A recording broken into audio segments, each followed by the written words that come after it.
नमस्कार मित्रों, विद्या competition classes Sultanpur में आप लोगों का स्वागत है। आज हम लोग अपना एक विषय मनोविज्ञान जो कि यूपी टेट, सीटेट या अन्य कंपटीशन एग्जाम के लिए बहुत इंपॉर्टेंट विषय है और वैसे ही अध्यापक बनना है तो इस विषय को पढ़ना बहुत जरूरी है। ठीक है, तो हम इसी विषय को पढ़ाएंगे और इस विषय पर जितने भी टॉपिक होंगे हर दिन हर टॉपिक के विषय में चर्चा करते रहेंगे। ओके, तो हम आज का जो टॉपिक लिया गया है वो अधिगम लिया गया है। क्या लिया गया बेटा? अधिगम। अधिगम को सीखना भी कहते हैं और अंग्रेजी में इसको लर्निंग भी कहा जाता है। ठीक है, तो आज की क्लास में हम ये जानेंगे कि अधिगम है क्या, मतलब अधिगम का आशय और अधिगम कैसे लोगों को होता है, कैसे हर कोई व्यक्ति सीखता है, इन सब के विषय में चर्चा करेंगे। और इसके साथ साथ एक बहुत इम्पोर्टेंट क्वेश्चन ये आता है कि परिभाषाएं पूछ ली जाती हैं। जैसे अभी 2019 के एग्जाम में यूपी टेट में परिभाषाएं पूछ ली गई थी, उसमें लिख दिया गया था व्यवहार के द्वारा व्यवहार में आया यानी कुछ भी परिवर्तन किस राइटर द्वारा दी गई परिभाषा है, अधिगम कहलाता है। इस तरह से क्वेश्चन बना था। तो ऐसे ही कोई भी परिभाषा दे दी जाएगी और आपसे राइटर का नाम पूछ लेगा तो आपको उसका आंसर देना पड़ेगा। तो इसलिए हम कुछ परिभाषाएं जो है इसके इम्पोर्टेंट परिभाषाएं लेके आए हैं, उन परिभाषाओं के विषय में चर्चा करेंगे। ओके गाइस, चले तो हम सबसे पहले जानेंगे अधिगम का आशय। अधिगम का अर्थ क्या है, आशय क्या है, इसको बेहतर समझेंगे। तो अधिगम का आशय ध्यान से समझेंगे, व्यक्ति के व्यवहार। तो व्यक्ति पर्सन मतलब हम आप लोग और उनका जो व्यवहार है। तो सबसे पहले ये जान ले कि व्यवहार है क्या।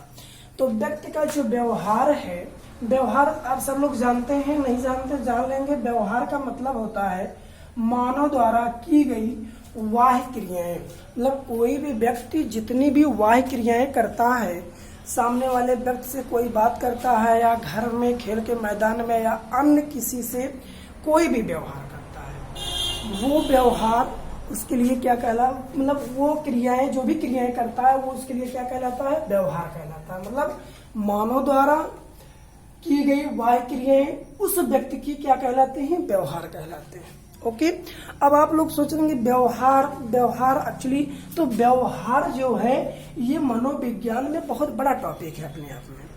व्यवहार जो है एक तरह से वाद है, एक तरह से विचारधारा है। इस थोड़ा सा हम और इसके विषय में चर्चा कर लेंगे, ध्यान समझेंगे आप लोग।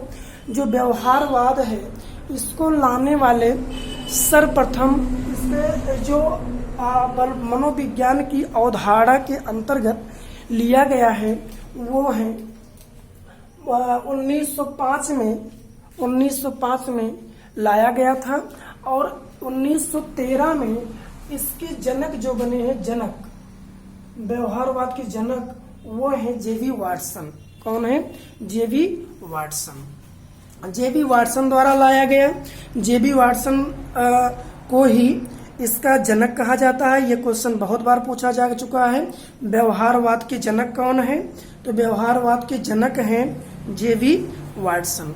और अगर बात करें जेबी वाटसन के पहले के समय की, तो इसको सर्वप्रथम जिन्होंने नाम दिया है उनका नाम है विलियम मैकडूगल। विलियम मैकडूगल को आप लोग जानते होंगे, बाल मनोवैज्ञानिक है ये भी, और इन्होंने अच्छे से अपने इस मनोविज्ञान क्षेत्र में कार्य किया है। तो सर्वप्रथम 1905 में विलियम मैकडूगल महोदय ने ही व्यवहार को मनोविज्ञान की अवधारणा के अंतर्गत लाया था। ओके, और इसके बाद इस पर जो काम किया है वो कौन है? इसके जनक जेबी वाटसन। कौन है बेटा? जेबी वाटसन महोदय हैं। जेबी वाटसन महोदय जिन्होंने व्यवहारवाद को प्रचलित किया। इतना क्लियर हो गया होगा। तो व्यवहार क्या है? मानव द्वारा की गई वाह्य क्रियाएं। ओके, तो चलिए शुरू करते हैं। तो व्यक्ति के व्यवहार में है ना, व्यक्ति के व्यवहार में अभ्यास, पहली बात ध्यान दीजिएगा। अब इधर आ जाइए। व्यवहार में अभ्यास और अनुभव, पहला ध्यान दीजिए। कारण देखिए, पहला कारण क्या है? अभ्यास है। दूसरा कारण यही वेरी वेरी इंपॉर्टेंट है, इसको विशेष ध्यान दीजिएगा बेटा। तो अभ्यास, अनुभव और तीसरा है प्रशिक्षण। पहला क्या है मित्रों? अभ्यास, अनुभव और प्रशिक्षण के कारण। अब ध्यान दीजिए, तो व्यक्ति के व्यवहार में अभ्यास, अनुभव और प्रशिक्षण, मतलब जो उनके व्यवहार में परिवर्तन लाना है, वो परिवर्तन कैसे लाना, मतलब उनके अंदर जो क्रियाएं, बाह्य क्रियाएं दिखानी है सामने, वो कैसे होना चाहिए? उनके अभ्यास के कारण होना चाहिए और अनुभव के कारण होना चाहिए और प्रशिक्षण के कारण होना चाहिए। ये तीन कारण मोस्ट इंपॉर्टेंट है। ये तीनों कारण जहां पर होंगे वहीं जान लीजिए अधिगम हो सकता है। ठीक है, कि कारण अस्थायी परिवर्तन। अब देखिए कि परिवर्तन कैसा होना चाहिए? अस्थायी होना चाहिए। अगर अस्थायी परिवर्तन है तो वही क्या है भैया? अधिगम। वही क्या है? अधिगम। तो अधिगम क्लियर हो गया होगा। फिर से देखिएगा कि व्यक्ति के व्यवहार में अभ्यास, अनुभव, प्रशिक्षण के कारण अस्थायी परिवर्तन क्या है? अधिगम है। क्लियर हुआ? चलिए अब देखिए भाई, जैसे आप हमने ये बोला कि भाई तीन, अभ्यास होना चाहिए, अनुभव होना चाहिए और प्रशिक्षण होना चाहिए। अगर अभ्यास, अनुभव और प्रशिक्षण है तब जो है आप अधिगम कह सकते हैं, जो परिवर्तन होगा क्रियाओं में। अगर नहीं है तो परिवर्तन आप नहीं कह सकते हैं और वो अधिगम नहीं होगा। जैसा कि हम कुछ अन्य कारण भी लेके आए हैं, साथ साथ ये भी समझ लें कि इन कारणों से भी परिवर्तन होता है, लेकिन क्या वो अधिगम है? नहीं है। ठीक है, समझते हैं कौन कौन से कारण। देखिए कुछ कारण की हम बात करते हैं, जैसे यहाँ पर लिखा गया है अन्य कारण। मिला आप लोगों को? अन्य कारण। अन्य कारण क्या क्या हो सकते हैं भाई? अन्य कारण हो सकते हैं जिससे कि व्यक्ति के वाह्य क्रियाओं में परिवर्तन दिखाई देता है। तो वाह्य क्रियाओं में परिवर्तन होगा तो उसका व्यवहार दिखाई देगा। जब उसका व्यवहार दिखाई देगा तो क्या वो सीखना है? नहीं। सीखना है तो केवल अभ्यास, अनुभव और प्रशिक्षण होना चाहिए, तभी सीखना कहा जा सकता है, अधिगम कहा जाता है। ओके, तो अब जानते हैं अन्य कारण कौन कौन से हैं भाई। अन्य कारण में सबसे पहले परिपक्वता। क्या है? परिपक्वता। अब परिपक्वता क्या होती है? परिपक्वता का मतलब होता है मेच्योर होना। मेच्योर होने का मतलब जैसे कोई बालक 5 साल का है तो 6 साल, 7 साल, 8 साल का हो गया। अब जरूरी है कि उसके अंदर जो परिवर्तन हो रहा है वो सीखना है? नहीं। उसकी मेच्योरिटी के साथ साथ अगर उसके अंतर्गत अभ्यास, उसे किसी अभ्यास में लाया जा रहा हो, किसी अनुभव कार्यों में लाया जा रहा हो या किसी प्रकार का प्रशिक्षण दिलवाया जा रहा हो, तब अगर उसके अंदर का स्थायी परिवर्तन होगा तो वो क्या कहलाएगा? अधिगम। क्लियर?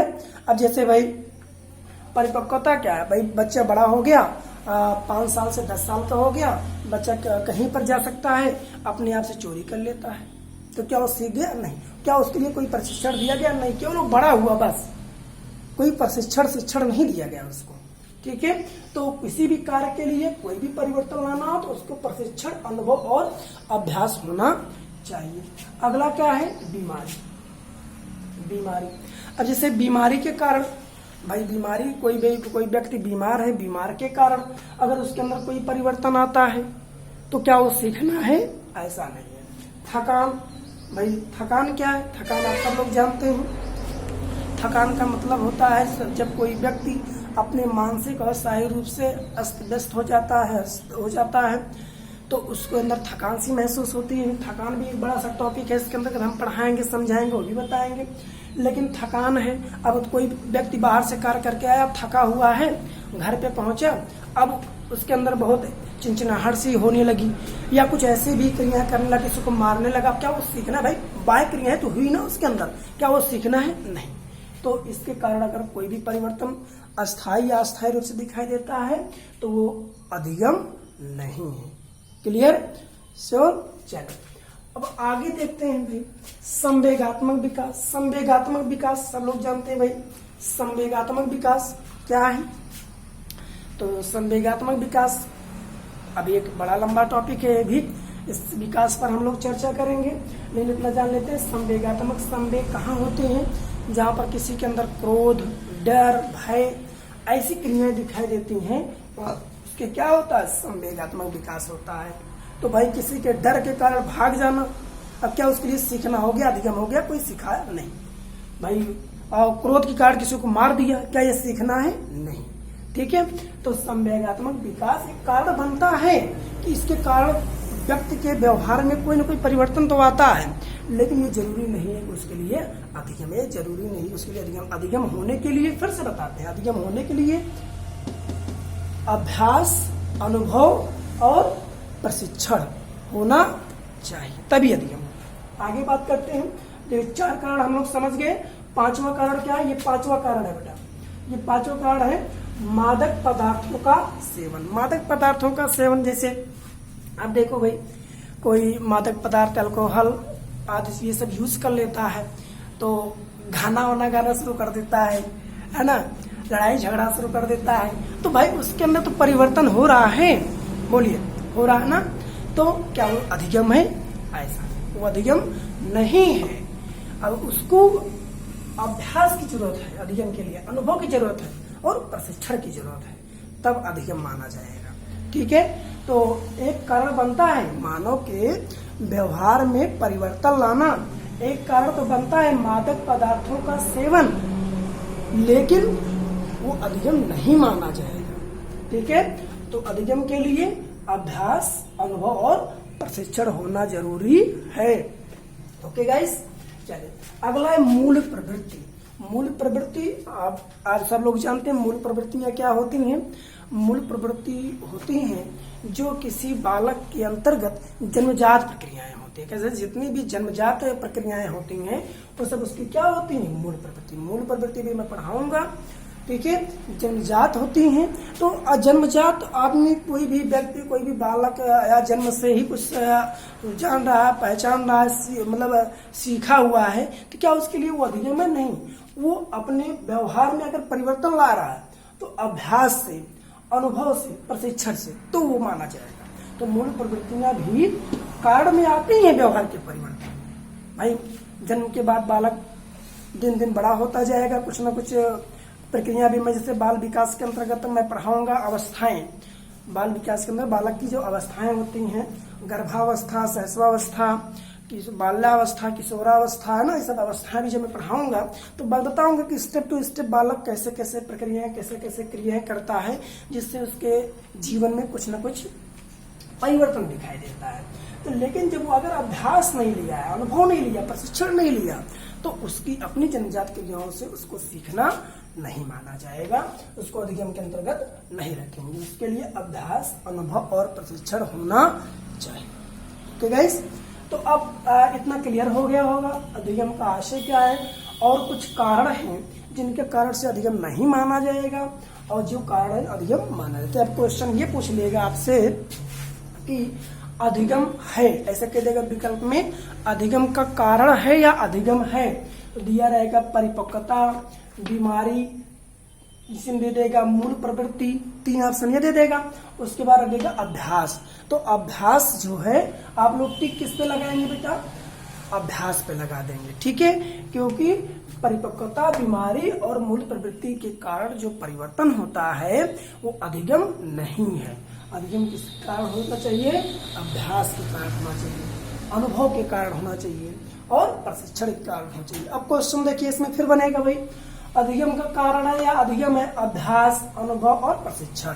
तो अनुभव, तो इसमें एक विकल्प और बनेगा, उपरोक्त सभी या इनमें से सभी। तो आप किसमें मारेंगे, इनमें से सभी मार देंगे। ओके गाइस, और दूसरा विकल्प कैसे बनेगा, अधिगम है, परिपक्वता, बीमारी, थकान, फिर तीसरा ऑप्शन बना देगा इनमें से कोई नहीं। तो आप बिना हिचकिचाहट के इनमें से कोई नहीं मार दीजिएगा। क्लियर हो गया होगा, अधिगम समझ में आया। चलिए अब एक टॉपिक हमारा जो बचा है अभी जान लेते हैं। इसका आशय एक लाइन में हमने लिख दिया है, समझ लेंगे आप लोग। आशय देखेंगे, लिखा है व्यक्ति के व्यवहार में अभ्यास, प्रशिक्षण तथा अनुभव के कारण व्यक्ति में आए, ध्यान दीजिए फिर समझिएगा, व्यक्ति के व्यवहार में अभ्यास, प्रशिक्षण, अनुभव के कारण व्यक्ति में आए अस्थाई परिवर्तन को ध्यान दीजिए, परिवर्तन कैसा होना चाहिए, अस्थाई होना चाहिए। ये मूल पॉइंट है, आप लोग उसको विशेष ध्यान दीजिएगा। अस्थाई परिवर्तन को अधिगम कहा जाता है, लर्निंग कहा जाता है, सीखना कहा जाता। ओके, तो हम उम्मीद करते हैं आप लोगों से अधिगम का आज से क्लियर हो गया होगा। किन किन कारणों से अधिगम होता है, किन किन कारणों से अधिगम नहीं होता है, अभी मैंने समझा दिया। अब आगे बात करते हैं इसकी परिभाषा। ये वेरी वेरी इंपॉर्टेंट है। अभी 2019 के एग्जाम में क्वेश्चन इसका आ चुका है, तो इस परिभाषा को जरूर आप लोग याद कर लीजिएगा और समझ लीजिएगा। ठीक है, ओके। चलिए परिभाषा हम जानते हैं। परिभाषाएं में हम कुल 5 परिभाषा लेके आए। इंपॉर्टेंट 5 परिभाषाएं हैं। इन 5 परिभाषाओं को आप लोग जरूर याद कर लीजिएगा। कुछ ट्रिक भी अभी बता देंगे, उस पर याद कर लीजिएगा, कुछ अपने आप से भी पढ़ लीजिएगा। ठीक है, तो सबसे पहली परिभाषा है, सबसे पहली परिभाषा ध्यान दीजिएगा। पहली परिभाषा क्या है, व्यवहार के कारण। ध्यान दीजिए, व्यवहार के कारण, व्यवहार में आया कोई भी परिवर्तन अधिगम कहलाता है। ये नोट कर लीजिएगा इसको। ये जो है अभी 2019 के जल्द ही जो एग्जाम हुआ था उसमें पूछा गया था, एक साफ लिखा था, व्यवहार के कारण, व्यवहार में आया कोई भी परिवर्तन अधिगम कहलाता है। यह कथन किसके द्वारा लिया गया है। ठीक है, तो बहुत आसान क्वेश्चन है, तुरंत आप क्या मार देंगे, गिलफोर्ड। किसके द्वारा दिया गया है, गिलफोर्ड महोदय द्वारा इस परिभाषा को दिया गया। तो जब भी बात करें व्यवहार के कारण व्यवहार में, व्यवहार के कारण व्यवहार में, तो वहां पर व्यवहार के कारण व्यवहार की बात करिएगा, 2 बार व्यवहार आएगा, ध्यान दीजिएगा। तो उसको क्या याद करेंगे आप, गिलफोर्ड। यही इसका ट्रिक है, इसको जानते रहिएगा। ठीक है, अगला है सेकंड, अधिगम व्यवहार में उत्तरोत्तर अनुकूलन। यहां ध्यान दीजिए, उत्तरोत्तर अनुकूलन।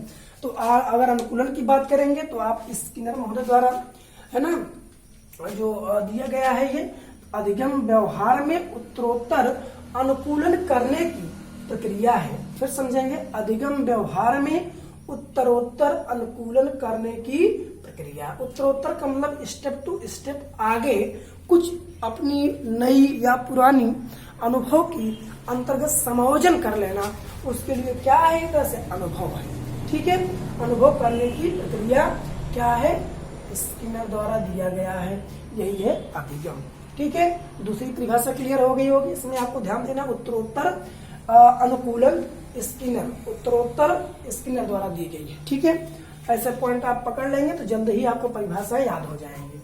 तीसरी परिभाषा है अधिगम नवीन एवं अस्थायी परिवर्तन के अंतर्गत। देखो भाई, यहाँ पर क्या बात कर रहा है, नवीन एवं, नवीन मतलब किसी नई, या अस्थायी मतलब जो पुरानी हो, है ना, के अंतर्गत सीखने की प्रक्रिया। मतलब जो अधिगम, चाहे आप किसी नए तरीके से या पुराने से कुछ नया आप जानने का प्रयास कर रहे हो, इनके अंतर्गत सीखने की जो प्रक्रिया है वो क्या है भैया, अधिगम है। क्या है, अधिगम है, जिससे परिवर्तन दिया है आईजीएम महोदय द्वारा दिया गया परिभाषा है। क्लियर। चौथी परिभाषा है आदतों कामा ज्ञान तथा, आदत की बात किया है भाई, ज्ञान की बात किया है, तथा अभिवृत्तियों का अर्जन ही अधिगम है। बहुत बढ़िया परिभाषा है, वेरी वेरी इंपॉर्टेंट परिभाषा, तो जरूर जानिएगा। आदतों, आदत की बात किया है, मतलब कुछ आदत में परिवर्तन हो जाए, कुछ ज्ञान में परिवर्तन हो जाए, कुछ अभिवृत्ति मतलब होता है एटीट्यूड, है ना, एटीट्यूड जैसे मनोवृत्ति होती है ना, व्यवहार कह सकते हैं, व्यवहार में जो परिवर्तन उसके होता है का अर्जन ही अधिगम कहलाता है। अभी अभिवृत्ति इसके अंतर्गत हम एक बड़ा टॉपिक है, इसमें भी चर्चा किया जाएगा अच्छे से, तो इतना जरूर जान लेंगे। आदत की जहां बात करेगा, ज्ञान की बात करेगा और अभिवृत्तियों की बात करेगा, वहां पर मिस्टर कौन कौन है, क्रो एवं क्रो महोदय द्वारा दी गई परिभाषा है, जो क्या है, आदतों, ज्ञान तथा अभिवृत्तियों का अर्जन ही अधिगम कहलाता है। Okay guys, clear. चलिए आगे चलते हैं 5वीं परिभाषा पर। 5वीं परिभाषा हमारी लास्ट परिभाषा होगी, अनुभव तथा प्रशिक्षण के द्वारा व्यवहार का उन्नयन अधिगम। देखिए भाई, अनुभव प्रशिक्षण तो हमेशा हम बताते चले आए हैं कि अनुभव होना चाहिए, अभ्यास होना चाहिए, प्रशिक्षण होना चाहिए। अनुभव तथा प्रशिक्षण के कारण व्यवहार का उन्नयन अधिगम। उन्नयन का मतलब होता है उन्नति की तरह, बढ़ते क्रम में, ना, कुछ सीखना, कुछ नया नया, है ना, नए नए कुछ चीजें सीखना, उसकी जानकारी करना, वो हम क्या है, अधिगम है। तो अनुभव तथा प्रशिक्षण के द्वारा उन्नयन, अनुभव तथा प्रशिक्षण के द्वारा व्यवहार का उन्नयन अधिगम है। तो ये परिभाषा जो दी गई है, ये परिभाषा गेट्स महोदय द्वारा दी गई है। इसको लिख दे रहे हैं, गेट्स महोदय द्वारा दी गई है, जानते रहिएगा कौन दिया है, गेट्स महोदय दिए हैं। ठीक है, तो पांचों परिभाषाएं क्लियर हो गई होंगी और आपको अधिगम का आशय क्लियर हो गया होगा। अगर इसको आप इतना तैयार कर लेंगे आज की क्लास में, कम से कम 1-2-3 क्वेश्चन आराम से इससे तैयार हो जाएंगे। जैसा कि मैंने बता दिया, यहाँ व्यवहारवाद की बात करेगा तो व्यवहारवाद के जनक जेबी वाटसन महोदय हैं। सर्वप्रथम अगर लाने की बात करेगा तो मैकडोगल महोदय हैं। व्यवहार क्या है, मानव द्वारा के लिए क्लियर हो गया होगा। एक बार रिकॉल करा देते हैं बस। तो व्यक्ति के व्यवहार में अभ्यास, अनुभव और प्रशिक्षण के कारण अस्थायी परिवर्तन अधिगम है, लेकिन इतना कारण होना चाहिए। अगर अन्य कारण से अधिगम हो रहा तो अधिगम नहीं है। इस पे क्वेश्चन जो बनता है इसको मैंने बता दिया है। अब एक लाइन में बात करेंगे तो व्यक्ति के व्यवहार में अभ्यास, प्रशिक्षण तथा अनुभव के कारण व्यक्ति में आए अस्थायी परिवर्तन को क्या कहा जाता है, अधिगम कहा जाता है। और ये परिभाषा है व्यक्ति के व्यवहार के कारण में परिवर्तन, गिलफोर्ड महोदय है। अधिगम व्यवहार में उत्तरोत्तर अनुकूलन, बीएफ स्किनर महोदय हैं। अधिगम नवीन एवं अस्थायी परिवर्तन के अंतर्गत सीखने की प्रक्रिया, आईजेंक महोदय है। आदतों, ज्ञान तथा अभिवृत्तियों का अर्जन, अधिगम क्रो महोदय है। अनुभव तथा प्रशिक्षण के द्वारा व्यवहार का उन्नयन, अधिगम गेट्स महोदय दी गई परिभाषा है। ओके, तो उम्मीद करते हैं आप लोग को समझ में आया होगा और पूरा वीडियो देखिएगा। 1-2 बार जब देखेंगे तो आपको परिभाषाएं भी याद हो जाएंगी। ठीक है, चलिए तो नेक्स्ट क्लास में हम लोग इसकी आगे इसके प्रकार, पक्षकार, इन सब की चर्चा करेंगे। Okay, thanks.